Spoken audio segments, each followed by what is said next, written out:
কেমন হতো যদি তোমার কাছে এমন এক জিন থাকতো যে কিনা তুমি যা চাইতে তাই পূরণ করে দিতে পারতো। আলাদিন ও 40 জনের অ্যারাবিয়ান নাইটস এর গল্প তো তোমরা জীবনে একবার হলেও শুনে থাকবে, তাই না? ঠিক সেই গল্পটি এবার হাজির হয়েছে সিনেমার পর্দায়। বন্ধুরা, আজ আমি তোমাদেরকে এক্সপ্লেন করতে যাচ্ছি আমার খুব খুব খুব পছন্দের একটি মুভি আলাদিন। 2019 সালে মুক্তি পাওয়া এই মুভিটিতে দেখানো হয়েছে কিভাবে আরব রাজ্যের সাধারণ এক ছিচকে চোর ছোটখাটো চুরি করতে করতে সেই রাজ্যের রাজকুমারীকে নিজের ভালোবাসার মায়ায় বিভোর করে তোলে, আর কিভাবে এক জিনের সাহায্যে তার স্বপ্নগুলোকে পূরণ করতে থাকে। আর তোমাদের কাছে অনুরোধ থাকবে একবার হলেও এই মুভিটি পুরো দেখে নিও। আমি 100% নিশ্চিত যে তুমি হেভি মজা পাবা এই জিনের কর্মকাণ্ড দেখে। তো আর প্যাচাল না পেরে চলো শুরু করে দেই আমাদের আজকের এক্সপ্লেনেশন। মুভি শুরু হয় একটি সাগরে অনেকগুলো বড় বড় জাহাজ দেখানোর মাধ্যমে। সেই জাহাজগুলোর মধ্যে থেকে একটি জাহাজে দুজন বাচ্চা ছেলে মেয়ে পাশের আরেকটি জাহাজ দেখে বলতে থাকে, দেখো বাবা কি সুন্দর বড় জাহাজ। বাচ্চাগুলোর কথা শুনে ওর বাবা বলে, দেখো সোনা পাখিরা, সব সুন্দরী সবসময় ভালো হয় না, আমাদের এই ছোট্ট জাহাজটিও কত বড় বড় ঝড় থেকে আমাদের রক্ষা করেছে, চলো তোমাদেরকে একটি গল্প শোনাই। এরপর ওই ব্যক্তি ছেলে মেয়ে দুটিকে আলাদিনের গল্প বলতে শুরু করে। গল্পে দেখা যায় অ্যারাবিয়ান রাজ্যের অলিতে গলিতে আলাদিন নামের এক ছিচকে চোর ওর চলার সাথী দুষ্টু বানরকে নিয়ে এদিক সেদিক ঘোরাঘুরি করছে। বানরের নাম আবু। এরপর আলাদিন একটি মেয়ের সাথে মিষ্টি মিষ্টি কথা বলতে থাকে। এদিকে আলাদিনের ক্রাইম পার্টনার আবু মেয়েটির গলা থেকে একটি দামি গহনা চুরি করে নেয়, আর মেয়েটি একটুও টের পায় না। বুঝতেই পারছো, তারা অত্যাধিক লেভেলের চুরি করা এক্সপার্ট। আলাদিন সে চুরি করা হারটি বিক্রি করে কিছু খেজুর কেনে, আর সেই খেজুরগুলো সেই এলাকার কিছু ক্ষুধার্ত বাচ্চাদের নিয়ে ভাগাভাগি করে খেয়ে নেয়। মানে আলাদিন চোর হলেও মানবিক চোর, গরিব ও অসহায়দের জন্য একটু বেশি দরদ কাজ করে তার। অন্যদিকে দেখা যায় আরাবিয়ান রাজ্যের রাজকুমারী ওই একই এলাকার বাজারে ঘোরাঘুরি করছে। অপরূপ সুন্দরী এই অল্প বয়সী মেয়েটির নাম হলো জ্যাসমিন। তবে জ্যাসমিন যে রাজকুমারী সেটা গোপন করে এখানে এসেছে রাজ্যের খোঁজ খবর নিতে। জ্যাসমিন দেখতে পায় দুজন অল্প বয়সী ছেলে না খেয়ে রয়েছে। এটা দেখে জ্যাসমিনের খুব মায়া হয় এবং একটি দোকান থেকে দুটি রুটি নিয়ে দেয় ওই দুই ছেলের কাছে। কিন্তু জ্যাসমিনের কাছে কোনো টাকা ছিল না, তাই সেই দোকানের মালিক জ্যাসমিনকে হেনস্থ করতে থাকে টাকা দেওয়ার জন্য। লোকটি তার ব্রেসলেট কিনে নেয় রুটির দাম হিসেবে। দূর থেকে আলাদিন সব লক্ষ্য করে এবং দৌড়ে গিয়ে জ্যাসমিনকে সেখান থেকে ছাড়িয়ে নিয়ে আসে। কিন্তু মজার ব্যাপার হচ্ছে সে খুব কৌশলে তার ব্রেসলেটটি সেই দোকানদারের কাছ থেকে চুরি করে নিয়ে আসে। এটা বুঝতে পেরে সেই দোকানদার ধাওয়া করে তাদের, আর এখানে এক বিশাল টম এন্ড জেরি খেলা স্টার্ট হয়ে যায়। বিভিন্ন রকমের ভেলকি দেখিয়ে আলাদিন জেসমিনকে নিয়ে পালাতে সক্ষম হয়। এরপর আলাদিন জেসমিনকে তার ঘরে নিয়ে আসে। আসলে এটাকে ঘর বললে খুব অন্যায় হয়ে যাবে, কিন্তু আলাদিনের এই দালান থেকে দেখতে পাওয়া যায় পুরো রাজ্যকে। রাজ্যের বিশাল প্রাসাদটিও চোখে পড়ে জ্যাসমিনের, কিন্তু জ্যাসমিন আলাদিনকে ওর পরিচয় জানায় না। জ্যাসমিন বলে তার নাম ডালিয়া। তবে আলাদিন জেসমিনের হাতের ব্রেসলেটটি দেখে বুঝতে পারে এই ব্রেসলেটটি শুধুমাত্র প্রাসাদের ভিতরের লোকরাই পরে থাকে। এ বিষয়ে জ্যাসমিনের কাছে জানতে চাইলে জ্যাসমিন মিথ্যা কথা বলা শুরু করে দেয়। আলাদিনকে বলে সে নাকি ওই প্রাসাদের রাজকুমারীর দাসী হিসেবে কাজ করে, তাই সে রাজকুমারী তাকে এই ব্রেসলেটটি গিফট করেছে। এদিকে রাজার লোকজন চলে আসলে জ্যাসমিন চলে যাওয়ার জন্য উদ্বিগ্ন হয়ে পড়ে। জ্যাসমিন সেখান থেকে বিদায় নিয়ে চলে যেতে যায়, আর তখন তার ব্রেসলেটটি আলাদিনের কাছ থেকে ফেরত চায়। কিন্তু আলাদিন অনেক খোঁজাখুঁজি করেও সেই ব্রেসলেটটি আর খুঁজে পায় না। তখন জ্যাসমিন আলাদিনকে ভুল বুঝতে শুরু করে আর বলে, তুমি যে আসলে একটা চোর এটা আমার আগেই বোঝা উচিত ছিল। শেষমেশ আমার ব্রেসলেটটাও চুরি করে নিলে। এটা আমার মায়ের দেওয়া শেষ স্মৃতি ছিল। কিন্তু আলাদিন জানায় সেই কাজটি করেনি। বন্ধুরা, আসলে আলাদিন সত্যি কথাই বলছিল। ব্রেসলেটটি আসলে চুরি করে নিয়েছিল তার শাগরেদ আবু, সেই মহান চোরের একমাত্র ক্রাইম পার্টনার। যাই হোক, জ্যাসমিন আলাদিনের সাথে খুব রাগ করে সেখান থেকে চলে আসে, আর আলাদিন আবুকে খুব বকাঝকা করতে থাকে। সে আবুকে বলে, তোর কি কোনো হোশ জ্ঞান নাই যে কখন চুরি করতে হবে? এর পরের দৃশ্যপটে আমরা দেখতে পাই রাজ্যের সুবিশাল মহলের ভিতরটা। রাজকুমারী জ্যাসমিন বেশ সুন্দরী রাজকীয় পোশাক পরে ঘর থেকে বের হচ্ছে। জ্যাসমিনকে দেখতে এসেছে অন্য আরেক রাজ্যের রাজকুমার বিবাহের প্রস্তাব দেবে বলে, কিন্তু জ্যাসমিনের সেই বোকারাম রাজকুমারের স্বভাব চরিত্র মনোভাব কোনোটিই পছন্দ হয় না, তাই সে মুখের উপরেই তাকে না বলে দেয়। এরপর দেখা যায় সেনাপতি জাফর সুলতানকে বোঝাচ্ছে যে ওদের রাজ্যের জন্য পরবর্তী সুলতান আগে থেকেই ঠিক করে নেওয়া ভালো। যেহেতু সুলতানের কোনো পুত্র সন্তান নেই, তাই জ্যাসমিনকে যে বিয়ে করবে সেই হবে এই আরাবিয়ান সাম্রাজ্যের পরবর্তী দাবিদার। তাই জ্যাসমিনকে এই বিয়ের প্রস্তাবটি মেনে নেওয়া উচিত। তো বন্ধুরা, চলো তোমাদেরকে জাফর সম্পর্কে কিছু ধারণা দিয়ে রাখি। জাফর হলো সুলতানের উপদেষ্টা। খুব ভালো কূটনৈতিক গুটিবাজি করতে পারে এই লোক। জাফর সবসময় এই রাজ্যের প্রধান সুলতান হতে চায়, তাই সে একটি জাদুর প্রদীপের সন্ধান করছে যেটার ভিতরে একটি জিন থাকে। সেই জিনের অসীম ক্ষমতা, যা ইচ্ছা তাই করানো যাবে সেই জিনকে দিয়ে। জাফর ওই জিনের সাহায্যে পুরো পৃথিবীর শাসনকর্তা হতে চায়, কিন্তু সমস্যা হচ্ছে সেই প্রদীপটি সংরক্ষিত আছে একটি জাদুকরী গুহার ভিতরে, যেখানে শুধুমাত্র সেই মানুষটি প্রবেশ করতে পারবে যার হৃদয়ে কোনো খুঁত নেই। যে মানুষটির হৃদয় একদম হীরার মতন স্বচ্ছ, শুধু সেই পারবে প্রদীপটিকে নিয়ে আসতে। অধিক লেভেলের চিটার বাটপার হওয়ার কারণে জাফর তো আর এই ক্যাটাগরির ভিতরে পড়ে না। জাফরের বিশ্বস্ত সঙ্গী ছিল তার এক তোতা পাখি, যার নাম ইয়াগো। এই পাখিটা জাফরের একদম বিশ্বস্ত চামচা, সব খবর বার্তা এনে দেয় জাফরকে। এছাড়াও তার কাছে একটি জাদুর লাঠি ছিল, যেটা দেখতে এক গোখরা সাপের ফনার মতন। সেই লাঠির ক্ষমতা ছিল এটা দিয়ে যাকে ইচ্ছা তাকে সে হিপনোটাইজ করতে পারত। তাই এবার সে ওই লাঠির সাহায্যে সুলতানকে বসে নিয়ে আসতে চেয়েছিল এবং জ্যাসমিনের মায়ের রাজ্য সিরাবাদে হামলা করার আদেশ বাটপারি করে নিয়ে নিতে চেয়েছিল। কিন্তু সেই সময় জ্যাসমিন সেখানে চলে আসে আর সুলতান নিজের হুঁশ ফেরত পায়। জ্যাসমিন এসে ওর বাবাকে বলে যে রাজ্যের পরবর্তী শাসনকর্তা নিয়ে তোমাকে ভাবতে হবে না, কেননা জ্যাসমিন নিজেই সিংহাসনে বসবে। কিন্তু আরাবিয়ান রাজ্যের নিয়ম, সিংহাসনে কোনো মেয়ে বসতে পারবে না। তাই রাজা জ্যাসমিনকে ওই রাজকুমারকে বিয়ে করে নিতে বলে। জ্যাসমিন তার উপর রাগ করে সেখান থেকে চলে আসে। এদিকে দেখা যায় রাতের বেলা আলাদিন বিভিন্ন রকমের কারসাজি আর ছদ্মবেশ ধারণ করে প্রাসাদের মধ্যে ঢুকে পড়েছে জ্যাসমিনকে ওর হাতের ব্রেসলেট ফেরত দেওয়ার জন্য। জ্যাসমিন তো আলাদিনকে দেখে পুরাই টাস্কিত। সে বলে শত শত গার্ড ফাঁকি দিয়ে এখানে আসাটা একদম অসম্ভব। তখনই জ্যাসমিন বুঝতে পারে আলাদিন সাধারণ কোনো চোর না, তার ট্যালেন্ট আছে মাইরি। আলাদিন ভিতরে এসে জ্যাসমিনের সাথে গল্প গুজব শুরু করে দেয়, চান্স পেলে মেয়ে পটানোর ধান্দা আর কি। কিন্তু এখানেও জ্যাসমিন তাকে মিথ্যে বলে যে সে কোনো রাজকুমারী না। জ্যাসমিনের দাসী ডালিয়াকে সে রাজকুমারী বানিয়ে দেয় আর ইশারা দিয়ে অভিনয় করতে বলে। এদিকে জাফরের পাখি ইয়াগো এই সব কাহিনী দেখে ফেলে আর উড়ে গিয়ে জাফরকে খবর দিতে চলে যায়। আলাদিন জ্যাসমিনের জন্য ব্রেসলেটটি ঠিকই ফিরিয়ে নিয়ে আসে, কিন্তু তার এখন আর যেতে মন চাইছিল না, কারণ আলাদিন মনের অজান্তে জ্যাসমিনকে পছন্দ করে ফেলেছে। কিন্তু জ্যাসমিন যে সেই রাজ্যের রাজকুমারী সেটা আলাদিন তখনও জানতো না। দেখা যায় আলাদিন জ্যাসমিনের চুল থেকে একটি হেয়ার ব্যান্ড খুলে নেয় এবং তাকে কথা দেয় আগামীকাল সেটা ফেরত দিতে আবারও এখানে আসবে, মানে আবারও জ্যাসমিনের সাথে সাক্ষাৎ করার পায়চারি আর কি। যাই হোক, জাফর সব খবর পেয়ে আরো কিছু লোক পাঠিয়ে দেয় আলাদিনকে ধরার জন্য। সেখানে জাফর জানায় তুমি যার সাথে কথা বলেছো সে হলো আসল রাজকুমারী, আর আমি জানি তুমি ইতিমধ্যেই তার প্রেমে পড়ে গেছো। কিন্তু তুমি তো আর রাজকুমার না, তাই তোমার সাথে কখনোই তার বিয়ে হবে না। তবে তোমাকে আমি রাজকুমার বানিয়ে দিতে পারি, তার জন্য তোমাকে আমার ছোট্ট একটা হেল্প করতে হবে। আমি যা বলবো তাই যদি তুমি করে দিতে পারো তাহলে তুমি একটি প্রাসাদ সহ পুরো রাজ্যের মালিক হয়ে যেতে পারবে। কোনো উপায় না দেখে আলাদিন সেই প্রস্তাবে রাজি হয়ে যায় আর জাফর তাকে নিয়ে হাজির হয় সেই গুহার সামনে, যার ভিতরে ওই জাদুর প্রদীপটি ছিল। আসলে জাফর এখনো পর্যন্ত অনেক লোককে সেই গুহার মধ্যে পাঠিয়েছিল, কিন্তু কোনো কাজ হয়নি, কেননা জাফর যাদেরকে পাঠাচ্ছিল তারা ছিল প্রচন্ড লোভী। গুহার ভিতরে এই প্রদীপটি ছাড়াও এত এত হীরা জহরত আছে যে কেউ তার লোভ সামলাতে না পেরে সেখানেই মরে যায়।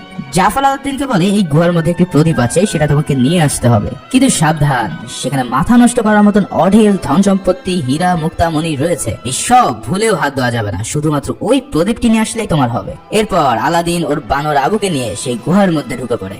সেখানে চারিদিকে ছড়িয়ে ছিল অজস্র মণি মুক্তা হীরা জহরত, কিন্তু আলাদিন তার লোভ সংবরণ করতে সক্ষম হয়। সেখানে আলাদিন একটি জাদুর কার্পেট দেখতে পায় যে কিনা মানুষের মতো ইঙ্গিত করতে পারত।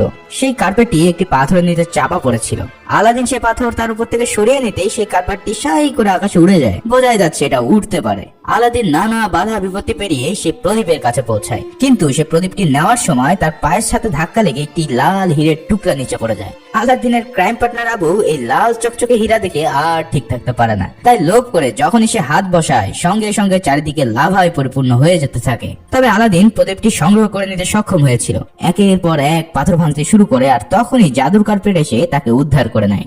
অনেক কষ্টে আলাদিন কোন রকম ঝুলে রয়েছে একটি পাথর ধরে। তখন সেখানে উপস্থিত হয় জাফর। আলাদিনকে বাঁচানোর শর্তে আগে প্রদীপটি সে চায়, কিন্তু আলাদিন তো বোকাশোকা ছিল, তাই প্রদীপটি তার হাতে দিয়ে দেয়। আর তখনই জাফর তার সাথে পল্টিবাজি করে তাকে লাথি মেরে নিচে ফেলে দেয়। তবে নিচে পড়ার আগে জাফরের কাছ থেকে কৌশলে প্রদীপটি চুরি করে নেয় আবু, আর এছাড়াও সে কার্পেট এসে আলাদিনকে বাঁচিয়ে দেয়। এরপর আলাদিন দেখতে পায় গুহার মুখ বন্ধ হয়ে গেছে, বের হওয়ার কোনো পথ নেই। তাই কি আর করা, বসে বসে আবুর সাথে গল্প করতে থাকে আলাদিন।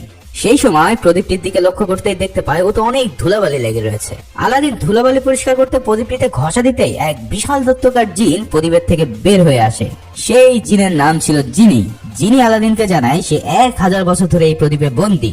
এই জিনি ছিল মারাত্মক লেভেলের ফানি। সে অস্থির রকমের নাচ গান দিয়ে তার পরিচয় তুলে ধরে আলাদিনের কাছে। সেই সাথে সে জানায় যে এখন থেকে আলাদিন তার মালিক আর জিনি তার হুকুমের গোলাম। সে আলাদিনের 3টি ইচ্ছা পূরণ করতে পারবে এবং প্রত্যেকটি ইচ্ছা চাওয়ার আগে তাকে বলতে হবে জিনি আমি চাই, এবং সেই সাথে প্রদীপটি ঘষা দিতে হবে। কিন্তু সে সবকিছু করতে পারলেও কিছু জিনিস সে করতে পারে না, যেমন কারো মনে ভালোবাসা তৈরি করা কিংবা কোনো মৃত ব্যক্তিকে জীবিত করা ইত্যাদি ইত্যাদি। পুরো প্রসেস বুঝে এবার আলাদিন চায় সে এই গুহা থেকে যেন বের হতে পারে। জিনি তার প্রথম আদেশ পেয়ে সাথে সাথে সবাইকে গুহা থেকে বের করে নিয়ে আসে। আলাদিনের না হয় জিনির মাধ্যমে ইচ্ছা পূরণ করতে হয়, কিন্তু আমার ছোট্ট 3টা ইচ্ছা তুমি পূরণ করে দিতে পারবে। আর তা হলো, 1, আমার চ্যানেলটি একটু কষ্ট করে সাবস্ক্রাইবটা করে দিতে পারবে মাত্র কয়েক সেকেন্ডের মধ্যে। 2, এই ভিডিওটিতে লাইক করে আমাকে 20,000 লাইক কমপ্লিট করতে সাহায্য করতে পারবে। আর 3, ভিডিওটি শেয়ার করে তোমার সকল বন্ধুদেরকে জানিয়ে দিতে পারবে। একদম কয়েক সেকেন্ডের কাজ, তাই প্লিজ আমার চ্যানেলকে গ্রো করার জন্য এইটুকু হেল্প তো তোমরা করতেই পারবে, তাই না? বের হয়ে এসে আলাদিন বলে, আচ্ছা আমি কি এখনই সবগুলো ইচ্ছা চাইতে হবে নাকি পরে চাইলেও হবে? জিনি বলে, তোমার যখন ইচ্ছা তখন তুমি চাইতে পারো। আলাদিন বলে, তোমার যদি আমি সাথে নিয়ে যাই তাহলে তো সবাই সন্দেহ করবে, কারণ তুমি দেখতে নীল জিনের মতন। তখন জিনি সাথে সাথে মানুষের আকৃতি নিয়ে বলে, এবার ঠিক আছে ওস্তাদ। জিনি এখন বলে, এবার তোমার দ্বিতীয় ইচ্ছা বলো, আমার হাত নিষ্পিস করতেছে। আলাদিন জানায়, ভাই আমার তো 3টা ইচ্ছাই বাকি আছে। আসলে প্রথম ইচ্ছা কিন্তু আমার ছিল না, ওটা আবু করেছিল। জিনি তখন ফ্ল্যাশব্যাকে গিয়ে দেখে আসলে এই কাহিনী সত্যি।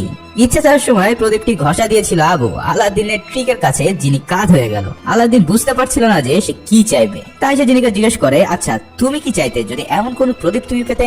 জিনি জানায় সে ওর নিজের মুক্তি চাইতো। এই বন্দি দশায় মানুষের গোলামি করতে তার আর ভালো লাগে না, কিন্তু সে তখনই বের হতে পারবে যখন তার কোনো মালিক তার একটি ইচ্ছা দিয়ে তাকে মুক্ত করবে। তখন আলাদিন বলে, আমি তাহলে আমার শেষ ইচ্ছা দিয়ে তোমাকে মুক্ত করে ছাড়বো।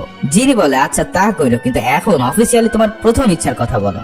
আলাদিন তখন বলে, আমি একটি মেয়েকে অনেক পছন্দ করি, সে রাজকুমারী। জিনি মেয়ে তো পুরাই ফিদা হয়ে তার প্রেমের গল্প শুনতে থাকে। সব শুনে সে বুঝতে পারে আসলে আলাদিন এখন একজন রাজকুমার হতে চায়। তখন আলাদিন তার প্রথম ইচ্ছা পূরণ করার জন্য প্রদীপ ঘষে বলে, আমি চাই একজন ধনী রাজকুমার হতে। জিনি তখন মহা খুশি হয়ে সাথে সাথে তাকে এক ধনী রাজকুমার বানানোর কাজ শুরু করে দেয়। প্রথমেই সে তার ড্রেস সিলেক্ট করতে থাকে, আর অস্থির একটা ড্রেস বানিয়ে দেওয়ার পর এবার সে আবুকে এক বিশাল হাতি বানিয়ে দেয় আর জানায়, এখন থেকে তোমার নাম প্রিন্স আলী এবং তোমার রাজ্যের নাম আবাবুয়া। এবার শুরু হয় আসল খেলা। অনেক স্বর্ণ গহনা দাস দাসী নিয়ে আলাদিন আরাবিয়ান রাজ্যে চলে যায় জেসমিনকে বিয়ের প্রস্তাব দিতে। তারা নেচে গেয়ে পুরো রাজ্যে সবার মন কেড়ে নিতে থাকে। এত ধনী রাজপুত্র এর আগে কেউ কোনোদিন দেখেনি। রাজা ও রাজকুমারী জেসমিনের সাথে সাক্ষাতের সময় আলাদিন একদম প্রজাদের মতন করতে থাকে, আর জিনি বলে, এবার তো তুমি মেয়ে আমার ইজ্জত খেয়া দিবা দেখতেছি। তুমি যে এখন একজন প্রিন্স এটা সবসময় মাথায় রাখো, বুঝছো? জেসমিনকে ইমপ্রেস করার জন্য আলাদিন সব উল্টাপাল্টা বকতে থাকে। এতে করে জেসমিন এমন পাগল দেখে যাও একটু ইন্টারেস্ট দেখিয়েছিল তা শেষ করে দেয়। জেসমিন এত এত উপহার দেখে প্রস্তাব নাকচ করে দেয়, কেননা তাকে উপহারের লোভ দেখিয়ে বিয়ে করা যাবে না। সে কি বাজারের পণ্য নাকি যে তাকে টাকার বিনিময়ে কেনা যাবে? জিনি এসব কাহিনী দেখে বলে, ভাই রে, আমার জীবনে সবচেয়ে বড় ভুল হচ্ছে তোমার গোলাম হওয়া। আমি সারা জীবনে এত অপমানিত হইনি যা আজকে তোমার এই বোকামির জন্য হইলাম। আল্লাহ আমার উপরে তুলে নাও। যাই হোক, জেসমিনকে তো প্রথম দেখাতে আলী মানে আলাদিন পটাতে পারলো না, কিন্তু জেসমিনের বাবা অর্থাৎ রাজা মশাই আলীকে বেশ পছন্দ হয়েছে, তাই ওকে দ্বিতীয় সুযোগ দেওয়া হয় জেসমিনকে পটানোর জন্য। তাই রাজা মশাই এবার আলীকে প্রাসাদে থাকার অনুমতি দেয়। জাফর আলীকে দেখে সন্দেহ শুরু করে দেয়। এই আবাবুয়া রাজ্যের নাম সে আগে কোনোদিন শুনতে পায়নি। ওই দিনই রাত্রেবেলা প্রাসাদে এক পার্টির আয়োজন করা হয়, আর পার্টিতে যাওয়ার সময় জাফর আলাদিনকে ওর জাদু লাঠি দিয়ে সম্মোহন করার চেষ্টা করে তার পেটের খবর বের করার জন্য, কিন্তু সেখানে জিনি এসে হাজির হয়ে যায় আর আলাদিনকে বাঁচিয়ে নেয়। এরপর জিনি আলাদিনকে বলে তাকে রাজকুমারীর সাথে ড্যান্স করে ইমপ্রেস করার জন্য। আলাদিন বলে, ভাই রে, আমি তো নাচতে পারি না। তখন জিনি তার হাতের ইশারায় আলাদিনকে কঠিন নাচ নাচাতে থাকে। এই উদার নাচ দেখে সবাই তো পুরাই অবাক হয়ে যায়। জেসমিনও সেই নাচ দেখে ইমপ্রেস হয়ে যায়, কিন্তু ধরা দেয় না। তাই আলাদিন রুমে এসে জিনিকে বলে, এবার কি করা যায় বলো তো? জিনি উত্তর দিয়ে বলে, আমি কি জানি, আমি তো আর ভালোবাসা প্রেম প্রীতি এসব করে দিতে পারবো না, যা করার তোমাকেই করতে হবে। তাই আলাদিন এবার তার জাদুর কার্পেট নিয়ে জেসমিনের রুমে আসে। জেসমিন বলে, আরে এখানে তুমি আসলে কিভাবে? এছাড়াও জেসমিন বলে, আমি ম্যাপ খুঁজে কোথাও আবাবুয়া দেশটি তো খুঁজে পেলাম না। তখন আলাদিন তার হাত থেকে ম্যাপ নিয়ে মনে মনে জিনিকে বলে এই ম্যাপে আবাবুয়া অ্যাড করে দিতে। জিনি সেই ম্যাপে আবাবুয়া অ্যাড করে দেয়, আর জেসমিন বলে, কাহিনী কি, এত খুঁজলাম তখন তো দেখতে পেলাম না। এবার আলাদিন তার জাদুর কার্পেট দেখায় আর তার সাথে পুরো রাজ্য ঘোরার অফার করে। জেসমিন রাজি হলে ওকে নিয়ে আকাশে ঘুরে বেড়াতে বেরিয়ে পড়ে তারা। পুরো রাজ্য তারা দুজন ভেসে ভেসে দেখছে। তবে জেসমিন তার হাবভাব দেখে বুঝে গিয়েছিল যে এটা আলী নয়, ও হচ্ছে আলাদিন। তখন আলাদিন মিথ্যা বলা যে সে রাজ্যের খোঁজ খবর নিতে নিজের পরিচয় গোপন করে অনেক দিন ধরে এখানে আছে। জেসমিন তার কথা বিশ্বাস করে নেয় আর দুজন অনেক রোমান্টিক সময় পার করে। সেখানে উপস্থিত ছিল জাফরের চামচা ইয়োগি।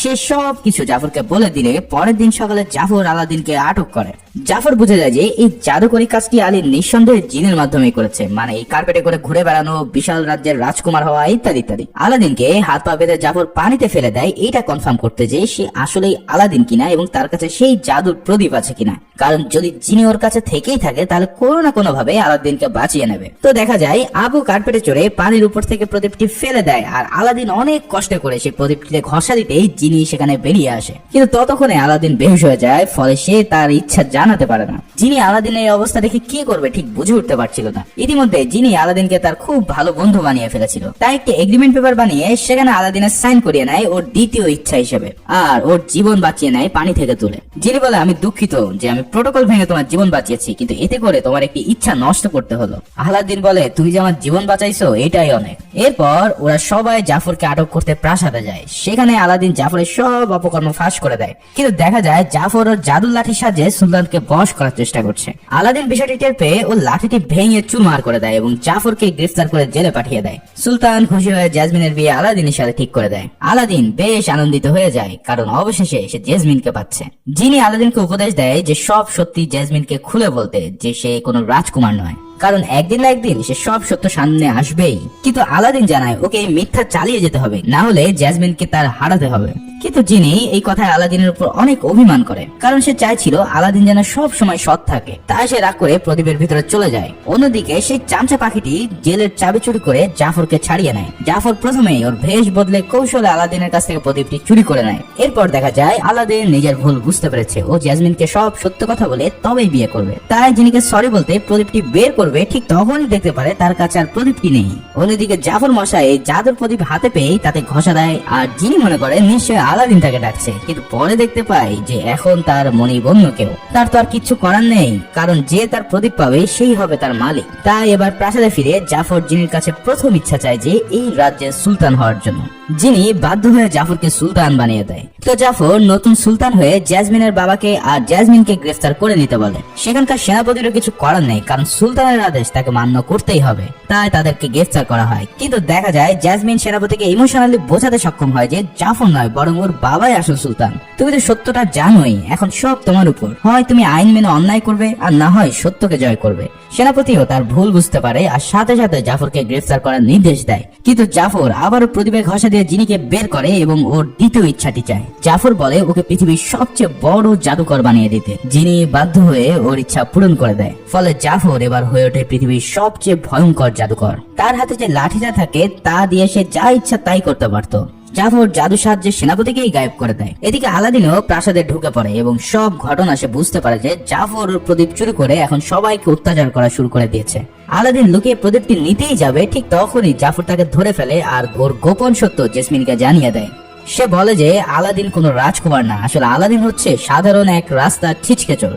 এরপরে জাফর আলাদিনকে জাদুর মাধ্যমে বরফের দেশে পাঠিয়ে দেয়, কিন্তু যিনি লুকিয়ে কার্পেটটিকেও তার সাথে পাঠিয়ে দেয়। এদিকে জাফর বাবাজির নতুন শখ জেগেছে, ও এবার রাজকুমারকে বিয়ে করতে চায়, কিন্তু রাজকুমারী তো কোনোভাবেই রাজি হবে না, সেটা তো আমরা সবাই জানি। তাই জাফর জেসমিনের বাবা ডালিয়াকে টর্চার করতে থাকে। এক পর্যায়ে জেসমিন ওদের প্রাণ বাঁচাতে গিয়ে বিয়েতে রাজি হয়ে যায়। এদিকে সেই জাদুর কার্পেটটি হাজির হয় আলাদিনের কাছে এবং তাকে বাঁচিয়ে ফেরত নিয়ে আসে। ঠিক বিয়ের আগ মুহূর্তে জেসমিন দেখতে পায় আলাদিন তার জাদুর কার্পেট নিয়ে তার দিকে ছুটে আসছে। তাই তখন সে বুদ্ধি করে জাফরের কাছ থেকে প্রদীপটি ছিনিয়ে নিয়ে এক লাফ দিয়ে কার্পেটে উঠে পড়ে আর তারা দুজন পালিয়ে যেতে থাকে। কিন্তু জাফর তো ছেড়ে দেওয়ার লোক না, তাই সে জাদুর সাহায্যে ওই পাখিটিকে বিশ্রী এক ড্রাগন বানিয়ে দেয় এবং ওদের পিছনে লাগিয়ে দেয়। এর পাশাপাশি এক বিশাল ঝড় ডেকে আনে।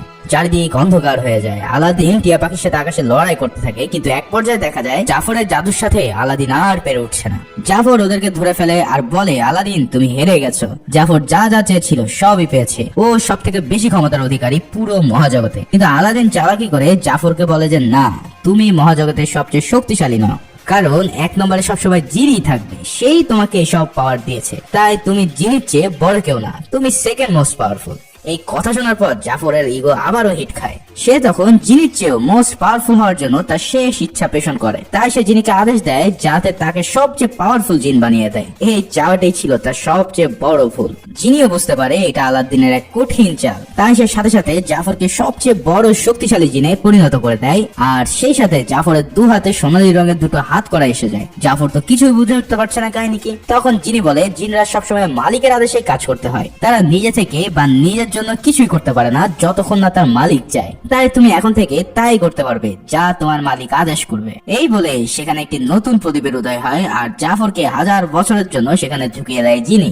এরপর সেটাকে এক লাথি দিয়ে বহু দূরের গুহায় পাঠিয়ে দেয় জিনি। আর এর ফলে সব আগের মতন আবার স্বাভাবিক হয়ে যায়। জিনি আলাদিনকে জিজ্ঞেস করে এখন কি আলাদিন ও তৃতীয় নম্বর ইচ্ছাটি চায় কিনা। কিছুক্ষণ ভাবার পর আলাদিন জিনিকে বলে যে ও চায় জিনি এই বন্দি দশা থেকে মুক্তি পাক, যাতে করে জিনিকে আর কারোর গোলামি করতে না হয়। এরপর দেখা যায় আলাদিনের এই ইচ্ছা শোনার পর জিনি মুক্ত হয়ে গেছে। এখন জিনি জলজান্ত স্বাভাবিক মানুষে পরিণত হয়েছে। জিনি আবেগে আপ্লুত হয়ে আলাদিনকে জড়িয়ে ধরে আর ডালিয়াকে বিয়ের প্রস্তাব দেয়। আসলে জিনি তলে তলে ওকে পছন্দ করে ফেলেছিল। বোঝো ব্যাপার, জিন হলেও সে একজন পাক্কা রোমান্টিক জিন। অবশেষে আলাদিনকেও জ্যাসমিন এবং ওর বাবা মেনে নেয় আর ওদের বিয়ে হয়ে যায়। এরপর মুভির গল্প ফিরে আসে সেই জাহাজে যেখান থেকে শুরু হয়েছিল এই আরব রজনীর অন্যতম সুন্দর গল্পটি। এখানে যে মানুষটি ছেলে মেয়ে দুটিকে গল্প শোনাচ্ছিল সে আর কেউ নয় বরং সেই হচ্ছে ওই জিনি। আর এই বাচ্চা দুটো তার এবং ডালিয়ার। আর এই দৃশ্যের মাধ্যমে এই মুভিটি এখানেই শেষ হয়। এই মুভির এক্সপ্লেনেশন কেমন লাগলো তা অবশ্যই আমাদেরকে জানাতে ভুলো না। আর যারা অ্যানিমেশন মুভি ফ্যান আছো তারা আমার অ্যানিমেশন মুভি এক্সপ্লেনেশন চ্যানেলটি সাবস্ক্রাইব করে রেখো। লিংকটি ডেসক্রিপশন ও পিন কমেন্টে পেয়ে যাবে। সবাই ভালো থেকো, সুস্থ থেকো, ধন্যবাদ।